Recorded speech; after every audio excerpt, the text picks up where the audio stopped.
Capítulo uno, parte 7. Antes de eso, en octubre de 1991 se realizaron elecciones municipales en Tabasco, y como el régimen se resistía a reconocer el triunfo en Cárdenas, el segundo municipio en importancia en el estado, decidimos protestar en forma pacífica y emprendimos una caminata a la Ciudad de México que llamamos Éxodo por la Democracia. En ese entonces optamos por evadir el acoso y caminamos con la gente en vez de quedarnos en Tabasco, donde querían reprimirnos. Al finalizar triunfamos porque reconocieron el triunfo en Cárdenas, en algunos municipios del estado de Veracruz que se habían unido a la protesta por las mismas razones. Hubo que dar una larga lucha para que a la oposición le fuera reconocida por primera vez una victoria electoral en un municipio de Tabasco. No fue nada más caminar a lo largo de 1090 kilómetros de Villahermosa a la Ciudad de México durante 50 días ininterrumpidos, sino todo un proceso que implicó rechazar proposiciones indecorosas e intentos de cooptación, porque querían que desistiéramos de la marcha, que abandonáramos la lucha y que aceptáramos cualquier cosa a cambio.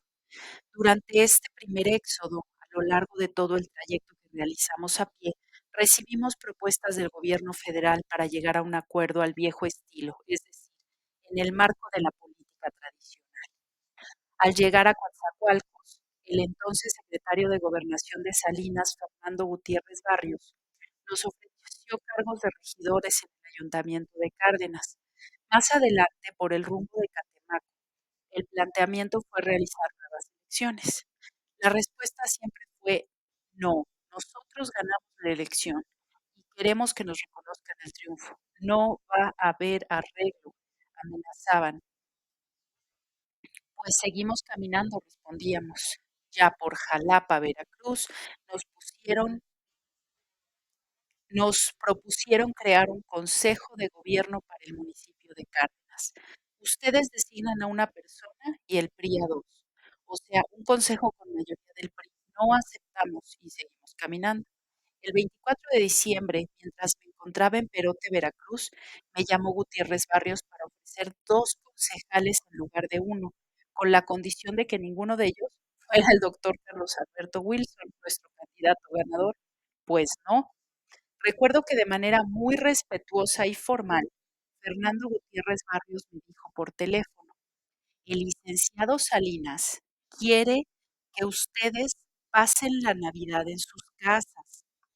Dígale al licenciado Salinas, le respondí, que no aceptamos, que no se preocupe por nosotros, lo que queremos es el reconocimiento del triunfo. Me reviró diciendo que esa era la última oferta y después no habría nada. No le hace, seguimos caminando. Y en efecto, durante varios días ya no hubo nuevas propuestas. En un lugar cercano a San Martín Texmelucan, Puebla, caminó con nosotros el doctor Salvador Nava Martínez, auténtico líder ciudadano del gobierno democrático de San Luis Potosí. Platicamos y me expresó su preocupación. Sentía que no íbamos a lograrlo, sentía que no íbamos a lograr mucho porque pretendían escarmentarnos para que nadie hiciera lo mismo. Meses antes, el doctor Nava había encabezado la Marcha por la Dignidad en contra del fraude que le hicieron como candidato a la gubernatura en San Luis Potosí. Había logrado con su propuesta que no tomara posesión el gobernador impuesto, Fausto Zapata, pero el doctor Nava y el movimiento cívico que representaba tenían mucha fuerza. Además, tuvo a su favor la circunstancia de que esa marcha iba a llegar el mismo día del tercer informe de Salinas. Los hombres del régimen tuvieron que ceder. En contraparte, él argumentaba que nosotros llegaríamos a finales del año, cuando no había gente en el Distrito Federal y no se registraba en apariencia ninguna fecha o acontecimiento importante por esos días. No obstante, nos ayudó la suerte, que en política, como he venido diciendo, siempre juega un lugar importante. En San Martín Texmelucan decidimos hacer tiempo para llegar a la capital entre el 10 y el 15 de enero, cuando hubiera más gente. De modo que hicimos un rodeo y nos internamos en Tlaxcala. Recuerdo que de Texmelucan, Puebla, caminamos un tramo de 32 kilómetros hasta Nanan Nanacamilpa, Tlaxcala. Siempre que llegábamos a un lugar, hacíamos un mitin y después comíamos y descansábamos en el campamento. Ese día estábamos tan cansados y con tan poca fuerza moral que decidimos no hacer el mitin e irnos directo al campamento. Pero alguien trajo el periódico La Jornada y leí que están a punto de firmarse en la Ciudad de México los acuerdos de paz de El Salvador. Cuando vi la nota, me puse contento y exclamé, aquí está, esto es lo que estábamos esperando. No puede ser que el gobierno mexicano sea candil de la calle y oscuridad de su casa. Esta es la fecha, al acontecimiento que esperábamos, la circunstancia favorable. Dicho y hecho, casi detrás de la jornada, llegó el enviado de Gutiérrez Barrios a hacer un nuevo ofrecimiento. A partir de ahí había ofrecimientos y más ofrecimientos. Nos pedían negociar, pero que no llegáramos a la Ciudad de México. Incluso nos ofrecían autobuses, camiones para regresarnos a Tabasco y dijimos, no, vamos a llegar a la capital. En un movimiento como este participa gente de todas las características. En el éxodo era notorio que había tres grandes agrupamientos. En primer término, estaban los demócratas, que luchaban por el sufragio efectivo, por el respeto al voto y en contra del fraude electoral. Luego se encontraban los humanistas, los místicos, los que ven el movimiento social una lucha justa, con una visión religiosa, equiparaban la marcha con una peregrinación y portaban la imagen de la Virgen de Guadalupe. Los católicos rezaban el rosario, los evangélicos de diversas denominaciones oraban. Se trataba de gente muy seria y responsable, con una vida espiritual que vinculaba el cristianismo con la justicia.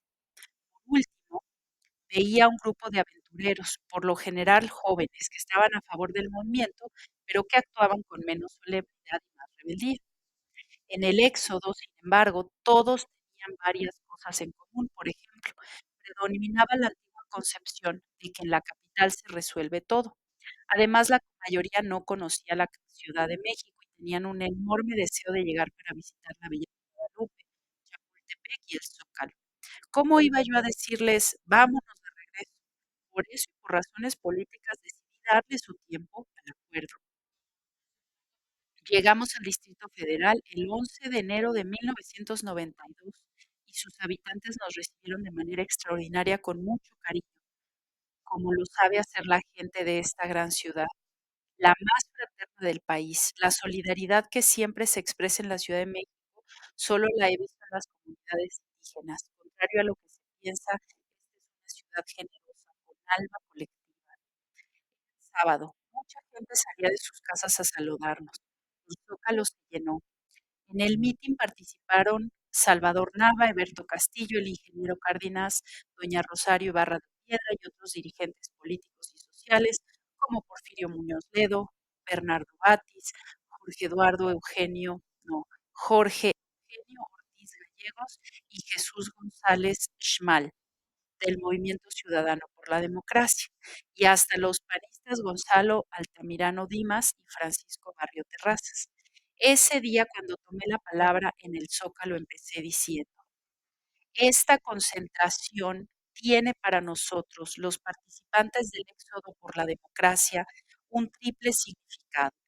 Es un acto de agradecimiento a todos aquellos que nos ayudaron a llegar hasta aquí. Es otra etapa, una de las más significativas del diálogo que hemos venido manteniendo con la sociedad mexicana. Y es también un momento de la resistencia civil, pacífica, legal, a la que nos hemos comprometido a rechazar la ilegalidad electoral y el uso impune de la violencia. Enseguida reconocí de esta manera el acompañamiento de la gente. Hemos recibido frutas, aves, cerdos, borregos, vacas, jorongos, cobijas, las bolsitas con monedas de la gente pobre y saludos, bendiciones, cariño, ese afecto popular de nosotros parte y a nosotros vuelve. Hemos sido los depositarios de la generosidad de los vecinos que se han manifestado en el pleno sentido de la palabra como nuestros hermanos, Creemos saber con exactitud el sentido y el contenido de esta ayuda. Quienes contribuyen se sienten de algún modo representados, no tanto por un partido, sino por algo que trasciende las banderas, la causa más general, más amplia, más profunda de la democracia. Y para terminar, pronuncié unas palabras que 31 años después mantienen su vigencia. Somos una de las pruebas de que el acoso, el silencio y las difamaciones ni evitan el generoso apoyo popular ni disminuyen el compromiso con la democracia. El éxodo, sin paradoja alguna, nos ha permitido el mayor arraigo de nuestras convicciones. Terminó el mitin y todos nos fuimos a descansar. Yo dormí en el remolque de una camioneta, estaba con Rocío y a las 12 de la noche me tocó la puerta un enviado de la Secretaría de Gobernación para decirme que me esperaba Fernando Gutiérrez Barrios. Tuve que ir. Llegamos a Gobernación y parecía de día, todo iluminado. Ahí estaban esperándonos los principales funcionarios. En el movimiento social uno aprende que es posible avanzar cuando hay firmeza en los principios y se defienden causas justas. Además, uno llega a entender que las circunstancias son definitorias, como en este caso, cuando estaba de por medio la firma de los acuerdos de paz para El Salvador. A Gutiérrez Barrios le recordé, ustedes saben lo que planteamos. Y me respondió, sí, ya está resuelto. Sin embargo, faltaba lo de Veracruz y además no podíamos irnos pronto. Él decía, ya está y se van mañana temprano. Expliqué, no se puede porque tengo que sacar un acuerdo con la gente.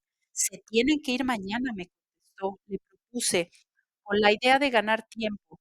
Mire, mejor nos vemos mañana. Ahora estoy muy cansado, me voy a dormir. No, Andrés Manuel, haga lo que tenga que hacer ahora y nos vemos aquí a las 2 o 3 de la mañana. Vamos a resolver esto de una vez, agregó. Bueno, veré si encuentro a los dirigentes de Veracruz.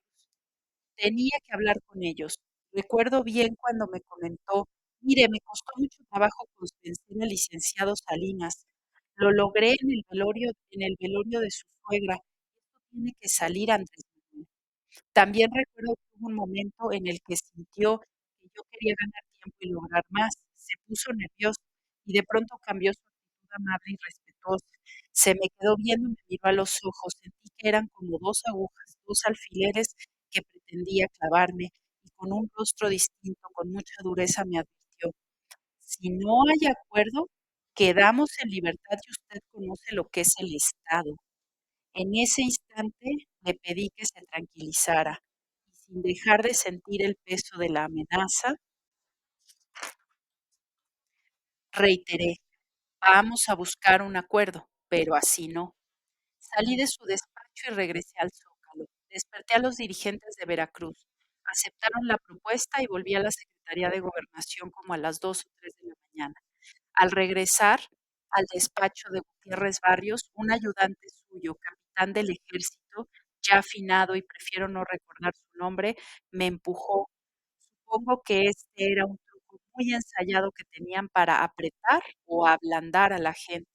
Lo insulté, se fue y al voltear ya tenía a Gutiérrez Barrios enfrente. ¿Qué vamos a resolver?, le dije. Traigo una propuesta, si ustedes aceptan, se pondrá a consideración de la gente en una asamblea mañana a las 4 de la tarde. No, se tienen que ir en la mañana. No, en la mañana no, en definitiva no. ¿Por qué?, preguntó. Entre otras razones, porque la gente quiere ir a una misa que va a oficiar Sergio Méndez Arceo en la Basílica de Guadalupe. Se me quedó viendo y sorprendido expresó, oiga, ¿usted es liberal? Sí, soy liberal, pero también soy respetuoso de los sentimientos y de la religiosidad de la gente. De modo que si hay acuerdo, es después de la misa. Al día siguiente, luego de la ceremonia religiosa, parece que fue la última oficiada por don Sergio, pues murió poco después, el 5 de febrero de 1992, se llevó a cabo la asamblea en el Zócalo e informé, hice la propuesta, la gente votó y se aceptó el acuerdo. Regresamos con el triunfo a Tabasco. Hubo fiesta en Cárdenas y en algunos municipios de Veracruz. Con estos acuerdos se respetó el triunfo de Arturo Hervis Reyes, candidato del PRD por el municipio de Ángel R. Cavada, en la región de los Tuxtlas de Veracruz. Más tarde, en 2006, con nuestro movimiento, ganó la elección al Senado junto con Dante Delgado, que en esos años del éxodo era gobernador interino de Veracruz por el PRI. Cuando estábamos en el plantón en agosto de 2006, Hervis llegó a mi casa de campaña en el Zócalo y recordábamos aquellos tiempos. Le dije, mira lo que son las cosas. Hace 15 años aquí estábamos y hoy aquí seguimos luchando por lo mismo. Gracias por escucharnos. Hasta aquí el capítulo o fragmento del día de hoy. Mañana subiremos otro tanto. Dale clic a suscribirte y a la campanita para recibir las notificaciones. Gracias.